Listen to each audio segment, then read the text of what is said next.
Pa-change oil tayo dito sa Shell, sa MVJ Ross Trading and Services dito sa may Barangay San Francisco. Sobrang ganda dito.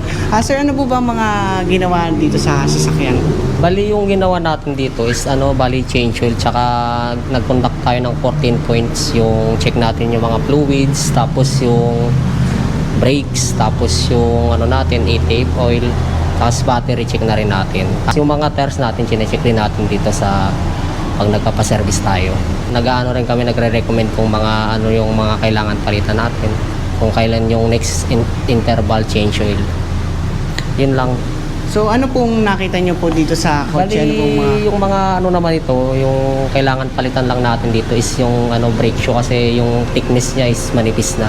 Bukod sa gulo, kasi inabot na to ng ng manufacturing expired kumbaga.